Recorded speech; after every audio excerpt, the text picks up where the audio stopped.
NRC, CA, SIR এটা নিয়ে মতুয়াদের সচেতন করার চেষ্টা করেছি বহু বছর ধরে, কিন্তু শোনেনি। কিন্তু কিছু মানুষ কিন্তু বুঝেছেন। রঞ্জিত গোসাই একজন মতুয়া সাধক, তিনি কিন্তু সরাসরি গতকাল একটি ফেসবুক বার্তা দিয়েছেন। তার কথা শুনলে আপনি বুঝতে পারবেন যে মতুয়াদের মধ্যে সবাই গোমূত্র গোবর খায় না, কিছু সচেতন মানুষ আছেন। বিস্ফোরক তার কিছু মন্তব্য, যে মন্তব্যটা মতুয়াদের মধ্যে ঝড় তুলতে পারে। প্রত্যেককে অনুরোধ, এই ঝড় তোলার জন্য এই ভিডিওটি বেশি বেশি করে শেয়ার। জয় হরিচাঁদ, জয় গুরুচাঁদ। এদিন দেখলাম ঠাকুর বাড়িতে এক মহাপুরুষ, মহামানবের আবির্ভাব হয়েছে। তিনি মৃতদেহে প্রাণ দিতে পারেন, কিন্তু জীবিতটারে বাঁচাতে পারেন না। তাঁর একটা রাজনৈতিক দল আছে, যে দল সাপ হয়ে দংশন করছে, তিনি ওজাও হয়ে ঝাড়াবেন। কেন বললাম? তিনি বলছেন যে এসআইআর যদি নাম কেটে বাদ যায়, আমি আপনাদের নাম তুলে দেব। দেখবেন অনেক সন্তান আছে, বাবা মা জীবিত থাকতে সেবা যত্ন করে না, মরার পরে ঘটা করে 7 গ্রাম 10 গ্রাম নিমন্ত্রণ করে গলদা চিংড়ি, ইলিশ মাছ, চিতল মাছ মানুষের খাওয়ায়। ঠিক তাই আমার কাছে মনে হচ্ছে। কেন 2003 সালে কালা কানুন এনেছে তারা। এই দেশভাগের বলি মানুষ, রিক্ত সিক্ত মানুষ, ছিন্নমূল মানুষ, যেভাবেই হোক দেশে এসে তারা অনেক কাঠখড়ি পোড়ায় ভোটার লিস্টে নাম তুলেছে, রেশন কার্ড, আধার কার্ড করেছে, তারা নাগরিক হয়েছে। এরা আইন এনে বেগে নাগরিক করেছে। তারা যে শর্ত সাপেক্ষে নাগরিকত্ব দেওয়ার কথা বলেছেন, প্রচুর লোক ফর্ম ফিল আপ করেছেন, কিন্তু তানারা দ্বিধাগ্রস্ত। কয়েকজনকে দেখানোর জন্য নাগরিকত্ব দিয়ে আর কোনো শব্দ নাই, সব মুখে কুলু এটেছে। আবার বলছে এসআইআর, এই এসআইআরও তারা এনেছে। আরে এসআইআর বিগত দিনে হয়েছে, ভুতুড়ে ভোটার, মৃত ভোটারের নাম কাটা যাবে, এটাই এসআইআর এর পদ্ধতি হওয়া উচিত ছিল। কিন্তু এরা চক্রান্ত করে, ষড়যন্ত্র করে এই দেশভাগের বলি মানুষগুলোকে বলির পাঠা করার জন্য এসআইআর আবার নতুন করে সবার নাম কেটে বাদ দিচ্ছে।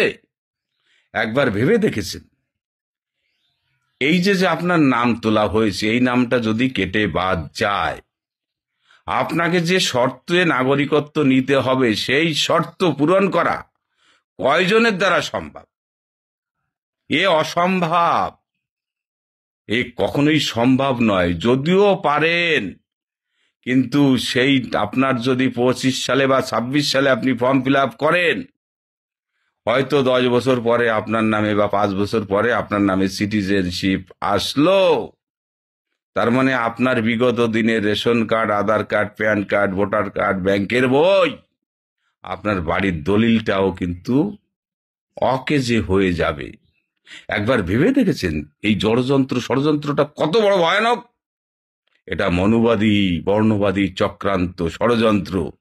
আর সেই ষড়যন্ত্রে পা দিয়ে কিছু ধামা ধরা, যারা ইতিহাস জানে না, যারা যোগেন মণ্ডল সম্বন্ধে মন্তব্য করে, ভাবা যায় আজকে গুরুচাঁদের লড়াকু সৈনিক ছিল যোগেন মণ্ডল। যোগেন মণ্ডল না থাকলে বাবা সাহেব আসতেন না। বাবা সাহেব যদি সংবিধান না লিখত, ওই তপশিলি বনগাছিতে নির্বাচনে দাঁড়াইয়া এমপি হওয়া লাগতো না, আর মন্ত্রিত্ব পাওয়া হতো না। সেই যোগেন মণ্ডলকে অস্বীকার যারা করে, তারা আপনার ভোটার লিস্টে নাম তুলবে। লীলামৃত শুয়ে প্রতিজ্ঞাকারী যে প্রতিজ্ঞা ভঙ্গ করে, সে আপনাকে নাগরিকত্ব দেবে? উনি কি সুপ্রিম কোর্টের জাস্টিস? ও মতুয়ারা কি বলেন? উনি নতুন আইন এনে প্রধানমন্ত্রীকে যা বলবেন, উঠাবে বসাবেন, তাই হবে? তানার যোগ্যতা সম্বন্ধে ধারণা আছে? তানাকে কালকে যদি দল থেকে ছেটে দেয়, এই মন্ত্রিত্ব না থাকে, ভ্যালুলেস। আজ তার দল আছে, কাল নাও তো থাকতে পারে, নতুন সরকার আসবে, আপনি ফর্ম ফিল আপ করবেন, কবে নাগরিকত্ব পাবেন কি পাবেন না, আপনার অবস্থাটা কি হবে?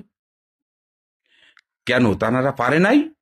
মরাটাকে বাঁচাতে পারে, সাপ হয়ে দংশন করে তানার দল, এসআইআর নাম কাটে, তিনি ঝাড়বেন, মানে নাম তুলে দেবেন।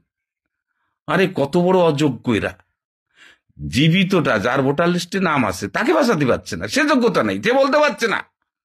যে রিক্ত সিক্ত দেশভাগের বলি মানুষ, উদ্বাস্তু মানুষ, সর্বহারা মানুষ, ছিন্নমূল মানুষ, এরা যেভাবেই হোক ভোটার কার্ডে নাম, ভোটার লিস্টে নাম তুলেছে, এদের I card, Aadhaar card, PAN card, ration card, voter card যা আছে কাটা চলবে না।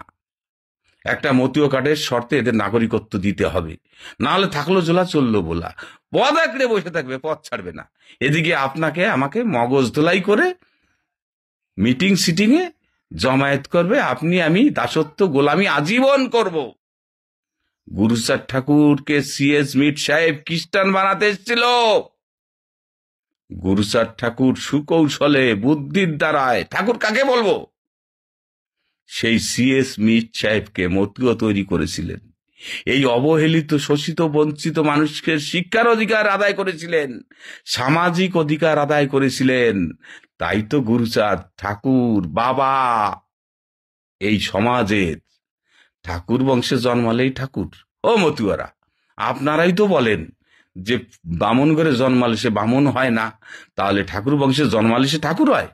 এই অবহেলিত, শোষিত, বঞ্চিত মানুষের জন্য কোনো ত্যাগ আছে? তারা বলেছে দিল্লিকে যে যদি আমার মানুষের কোনো শর্ত ক্ষুণ্ণ হয়, এই অবহেলিত মানুষ, রিক্তসিক্ত মানুষ, দেশভাগের বলি মানুষ, দ্বিজাতি তত্ত্বের ভিত্তিতে দেশভাগ হয়েছিল, এরা যেভাবে হোক এই দেশে এসছে, তারা নাগরিক, তাদের নাম কাটা চলবে না। তাদেরকে মতীয় কার্ড দিতে পারি, একটা চিনাক্তকরণ, নাগরিকত্ব দিতে হবে, নাহলে থাকলো ঝোলা চললো বলা। হ্যাঁ, তবেই তো বুঝতাম ঠাকুর। আমার কথায় দোষ? এই মতীয় ধর্ম দর্শনটা প্রতিবাদী। গুরুচাঁদ বললেন শক্তি না দেখিলে কেউ করে না সম্মান। বাবা সাহেব বললেন অধিকার আদায় করতে হয়। বহু বলেছি, বহু আন্দোলনে গেছি নিঃশর্ত নাগরিকত্বের জন্যে, আপনারা কান দেন নাই। এখন ঠেলা সামলা। এখনো যদি ভালো চান, ছেলে মেয়ে নাতিপুতির ভবিষ্যৎ চান, রাস্তায় নামুন, প্রতিবাদ করুন, এদেরকে উপেক্ষা করুন। এরা আপনাকে আমাকে, আপনার আমার উপর ভর করে আরো ফুলে ফাঁপিয়ে ঢোল হতে চায়। এরা সাধারণের মঙ্গল চায় না, ভালো চায় না। এদের সেই ইচ্ছা নাই, এদের ত্যাগ নেই। সকলের কাছে করজোড়ে অনুরোধ, ভুল ত্রুটি মার্জনা করবেন। সংঘ শক্তি, মহাশক্তি, একতাই বল। গুরুচাঁদ বললেন আমি রক্তে নয় ভক্তে। এই ভক্তের দুর্দিনে আমি আশা করি সমস্ত সাধু গোসাই, পাগল, দলপতি, ভক্তিমতী মায়েরা রাস্তায় নেমে প্রতিবাদ করবেন, আন্দোলন করবেন, অধিকার আদায় করবেন। সকলে ভালো থাকবেন, সুস্থ থাকবেন। জয় হরিচাঁদ, জয় গুরুচাঁদ।